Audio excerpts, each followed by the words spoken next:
It's been over 100 days since Israel was brutally attacked by Hamas, and yet more than 130 Israelis are still held hostage. Some of the families of the hostages are on tour to raise awareness of their loved ones' plight. On day 101, they came to Adat Yeshurun in La Jolla to share their stories.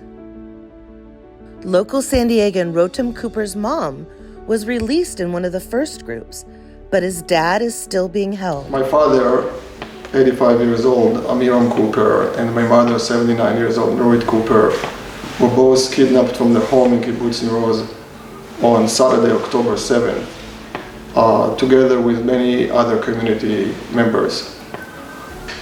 So we know that the conditions over there are horrible. We have women and children that were released. Some of them were being held in the very same room as my father, and they told us about the condition over there. That it's for 100 days. Now it's 101 days. They haven't seen daylight. That it's very cramped. That it's very humid, and bacteria can develop easily and infect open wounds. That the food is limited, and there is almost no medical supplies. My father is 85 years old. He's one of two hostages at this advanced age. And as a typical 85 years old, he needs his medicines. He has several underlying medical conditions, chronic, like blood pressure, ulcer colitis, and his glasses were taken away from him. We know that for sure, because my mom was with him, and he doesn't have his glasses. So we are very, very concerned about how he's doing. Also represented was Noah Argamani, who was in the very first Hamas video of the attacks and in a couple of the other propaganda videos as well.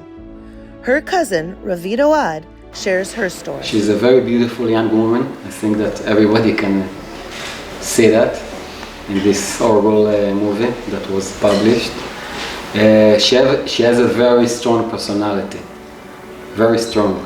She traveled all over the world by herself. She studied system data engineering. She's supposed to start her third year. That was started 2 weeks ago. She was her only child for her parents, Yaakov and Liora. And we really miss her right now. Besides the four families, in the audience was another San Diegan, David Markowitz, whose nephew, Sagi Dekel-Chen, was also abducted. When asked what we here in the United States could do to help, everyone had the same plea. Post on Instagram, Twitter, any social media form, go to rallies, hang posters of the kidnapped. Keep the message going, and if you forget, we'll make sure you don't. Tell the story.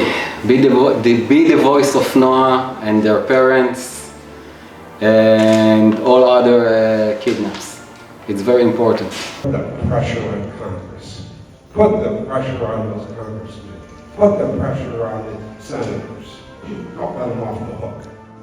An easy way to do that is to go to the website stories.bringthemhomenow.net.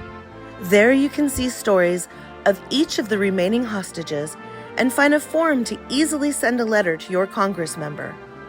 They ask that we do it daily and keep the pressure on our government to help.